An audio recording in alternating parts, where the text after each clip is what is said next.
திமுக தொகுதி மறுவரையறை பிரச்சனையில வந்து தன்னோட நிலைப்பாட பேக் அடிச்சுட்டாங்க. அவங்களோட பழைய நிலைப்பாடுல இருந்து யூட்டன் போட்டாங்க அப்படின்னு மற்ற கட்சிகள்லாம் திமுகவை பயங்கரமா சாட்டிக்கிட்டு இருக்காங்க. அது ஏன், என்ன பிரச்சனை, டீலிமிடேஷன்னா என்ன அப்படிங்கிறத ஃபுல் டீடைல் தான் இந்த வீடியோல தெளிவா எக்ஸ்பிளைன் பண்றேன். வீடியோவை ஃபுல்லா பாருங்க. வணக்கம், நான் ஆனந்த். இந்த தொகுதி மறுவரையறை டீலிமிடேஷன் அப்படின்னா என்ன அப்படின்னா, ஆல்ரெடி இருக்கக்கூடிய தொகுதிகள் இருக்குல்ல, மக்களவைக்கான தொகுதி. இப்ப தமிழ்நாட்டோட மக்களவை எம்பி சீட் என்னன்னு பாத்தீங்க அப்படின்னா 39, புதுச்சேரியில 1. இந்த மாதிரி ஒவ்வொரு மாநிலத்துக்கும், இந்தியாவில் இருக்கக்கூடிய ஒவ்வொரு மாநிலங்களுக்குமே இந்த மாதிரியான எம்பி சீட், மக்களவைகளுக்கான எம்பிகள் இருப்பாங்க, தொகுதி இருக்கும். அதுல அதிகமா இருக்கிறது பாத்தீங்க அப்படின்னா உத்தரப்பிரதேசத்துல 80 எம்பிகள் இருக்காங்க. தமிழ்நாட்டுல 39, உத்தரப்பிரதேசத்துல 80 பேர் இருக்காங்க. ஓகேவா? இப்ப வந்து சென்ட்ரல் கவர்மெண்ட் ரீசெண்டா என்ன பண்ணாங்க அப்படின்னா, டீலிமிடேஷன், தொகுதி மறுவரையறை பண்ண போறோம், அதுவும் மக்கள் தொகை அடிப்படையில தொகுதி மறுவரையறை பண்ண போறோம் அப்படிங்கிற சொல்றாங்க. இந்த மக்கள் தொகை அடிப்படையில தொகுதி மறுவரையறை பண்ணா நமக்கு என்ன பிரச்சனை, இதனால நம்ம எப்படி பாதிக்கப்படுறோம் அப்படிங்கிறத நம்ம புரிஞ்சுக்கணும். ஏன் அப்படின்னா, மக்கள் தொகை அடிப்படையில நீங்க பண்றீங்க அப்படிங்கிறது காரணம் என்ன, மக்கள் தொகை கூடிக்கிட்டே போறாங்க அப்படிங்கிறது.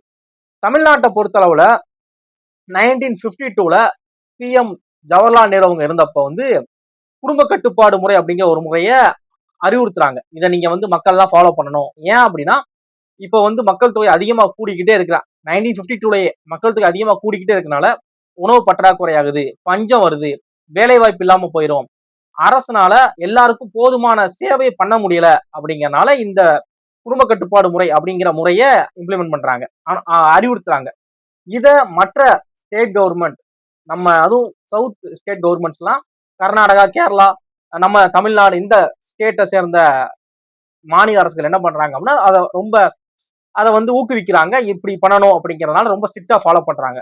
அப்படி பண்ணனால பாத்தீங்க அப்படின்னா, இப்போ வட மாநிலங்களை கம்பேர் பண்றப்ப தென் மாநிலங்களா இருக்கக்கூடிய தமிழ்நாடு, கேரளா, இந்த மாநிலங்களோட மக்கள் தொகை வந்து ரொம்ப கம்மியா இருக்கு. நம்ம அம்மா அப்பா கூட பிறந்தவங்க எல்லாம் பாத்தீங்கன்னா 5 பேர் 10 பேர்லாம் இருக்கிறாங்க. ஆனா நம்ம கூட பிறந்த மேக்சிமம் பாத்தீங்க அப்படின்னா 3 பேர் வீட்டுல பிள்ளைங்க இருக்கிறது அது அரிதா இருக்கு. 2 பேர் தான். 3, 4ங்கிறதுலாம் ஒரு பெரிய ரேர் கேஸ், உலக அதிசயங்கிற மாதிரி நிலைமைக்கு நம்ம தள்ளப்பட்டோம். இப்ப எல்லாருமே 2 பிள்ளை 3 பிள்ளை இந்த இதுல வந்துட்டாங்க. அப்படிங்கிறப்ப நம்ம அந்த குடும்ப கட்டுப்பாடு முறை, அந்த முறையை இது பண்றோம். இது நாட்டுக்கு நல்லது, வீட்டுக்கு நல்லது.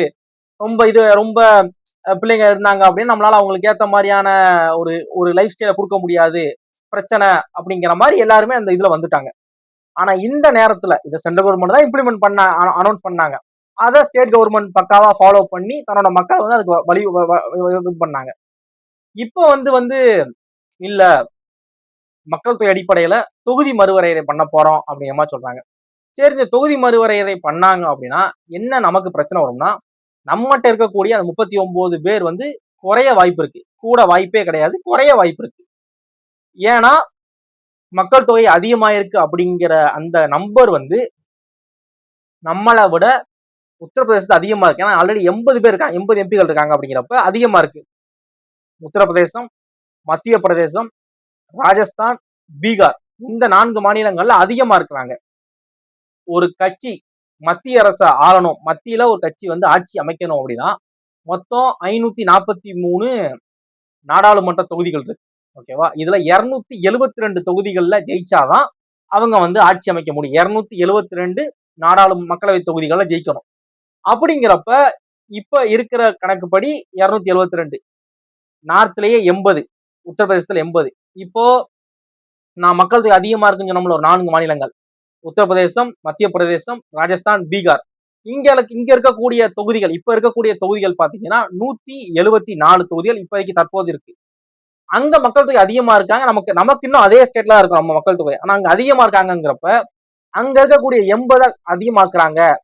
174 இருக்கு, உத்தரப்பிரதேசத்துல மட்டும் 80 இருக்கு. இதை அதிகப்படுத்துறாங்க அப்படின்னா சென்ட்ரல் கவர்மெண்ட், அதாவது மத்திய அரசு ஆள நினைக்கிற ஒரு கட்சி சவுத்த வந்து யோசிக்கவே வேண்டாம், தமிழ்நாடையோ கேரளாவையோ யோசிக்கவே வேணாம், சென்டர்ல மட்டும் நம்ம போக்கஸ் பண்ணா போதும், நார்த்ல மட்டும் நம்ம போக்கஸ் பண்ணாலே போதும், நம்மகிட்ட 39 இருக்கு, 39 குறைய வாய்ப்பு இருக்கு அப்படிங்கிற மாதிரி சொல்றாங்க. ஆனா நம்ம வந்து நமக்கு பெரும்பான்மை வேணும், ஒரு கட்சி வந்து பெரும்பான்மை நிரூபிச்சா ஆட்சி அமைக்கலாம், அவ்வளவுதான்.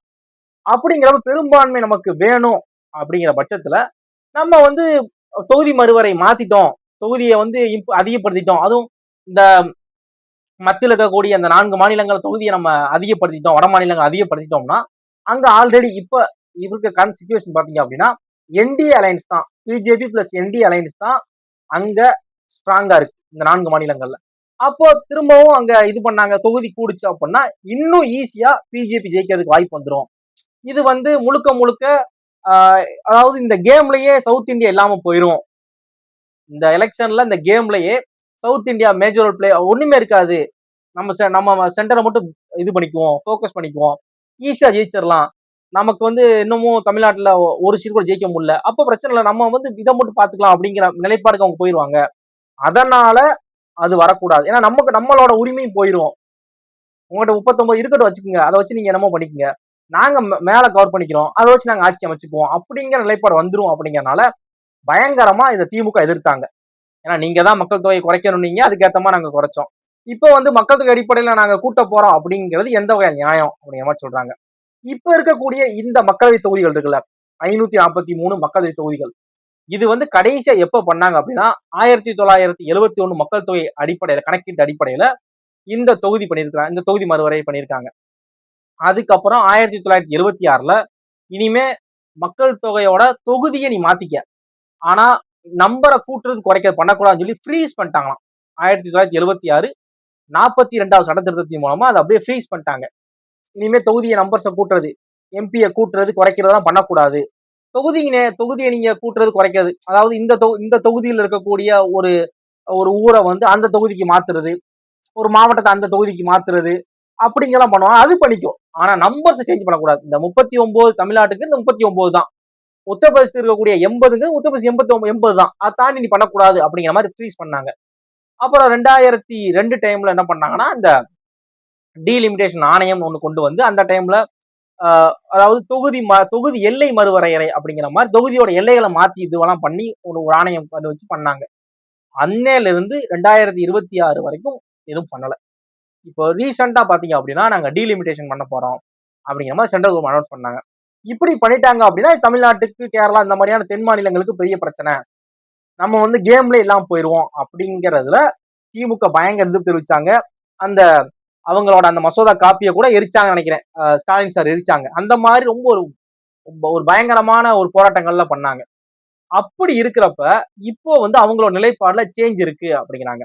அது என்ன அப்படின்னா இப்போ ரீசெண்டா திமுகவோட அமைப்பு செயலாளர் இருக்கக்கூடிய RS பாரதி அவங்க வந்து கொடுத்த ஒரு பேட்டியில் என்ன சொல்றாங்க அப்படின்னா, நம்ம பிஜேபி சென்ட்ரல் கவர்மெண்ட் கிட்ட சில கோரிக்கைகள் வச்சோம். அதாவது தொகுதி மறுவரையறை பண்றீங்க அப்படின்னா அதுல தமிழ்நாட்டுக்கான 39 அப்படிங்கிற அந்த எம்பி சீட் குறையக்கூடாது, குறைஞ்சா நாங்க போராட்டம் பண்ணுவோம் அப்படிங்கிற மாதிரி வச்சிருக்கிறோம். அவங்க நம்ம சொன்ன கோரிக்கைகளை ஏத்து ஒரு மசோதா ரெடி பண்ணி கொடுத்தாங்கன்னா நம்ம அதை ஆதரிப்போம், இல்ல அதை பத்தி பரிசீலிப்போம், இல்ல நம்ம சொன்னது எதையுமே அவங்க கன்சிடர் பண்ணலன்னா நம்ம போராட்டம் தொடரும் அப்படிங்கிற மாதிரி சொல்றாங்க. இதுக்கு முன்னாடி பல இடங்கள்ல ஒரு அபிஷியலா அவங்க விட்டதுல இல்லாம பல இடங்கள் திமுக தரப்புல இருந்து சொன்னது என்ன அப்படின்னா, இப்படி நடக்கவே கூடாது, இப்ப பண்ணாதீங்க, இன்னொரு 20 வருஷம் கழிச்சு நீங்க பண்ணுங்க, நீ மக்கள் தொகை அடிப்படையில பண்ற, இப்ப இன்னொரு 20 வருஷம் கழிச்சு பண்ணுங்க, சடனா மக்கள் தொகை அடிப்படையில பண்றீங்க அப்படிங்கிறது நியாயம் கிடையாது. இது அப்படியே தான் இருக்கணும், 2051 வரைக்கும், இன்னும் 20 வருஷத்துக்கு வரைக்கும் அப்படிதான் இருக்கணும், அதுக்கப்புறம் நீங்க சேஞ்ச் பண்ணுங்க அப்படிங்கிற மாதிரி பல இடங்கள்ல முக ஸ்டாலின் சாரே சொன்னாங்கன்னு நினைக்கிறேன். ஆனா இப்போ RS பாரதி அவங்க சொன்ன இந்த ஸ்டேட்மெண்ட் வந்து கொஞ்சம் வித்தியாசமா இருக்கே. ஆல்ரெடி ரொம்ப ஸ்ட்ராங்கா அதை எதிர்த்தாங்க, இப்போ அவங்களோட எதிர்ப்புல கொஞ்சம் ஒரு பேக் அடிக்கிற மாதிரி தெரியுது. ஃபர்ஸ்ட் வரட்டும், மசோதா வரட்டும், அதுல அவங்க என்னென்ன விஷயங்களை மென்ஷன் பண்ணிருக்கான்னு பார்ப்போம். நம்ம சொன்னதை அவங்க மென்ஷன் பண்ணியிருந்தாங்கன்னா அவங்க தான் பேக் அடிச்சிருக்காங்க, நம்ம ஒன்றும் பேக் அடிக்கல அப்படிங்கிற மாதிரி RS பாரதி அவங்க சொல்றாங்க. இதுதான் இப்போ ஒரு பெரிய பிரச்சனையா போய்கிட்டு இருக்கு. இது உங்களுக்கு தெரியுமா தெரியாதா அப்படிங்கிறதையும், நீங்க என்ன நினைக்கிறீங்க டீலிமிடேஷனை பத்தி அப்படிங்கிற உங்களோட ஒப்பீனியனை மறக்காம ஷேர் பண்ணுங்க. தேங்க்ஸ் ஃபார் வாட்சிங்.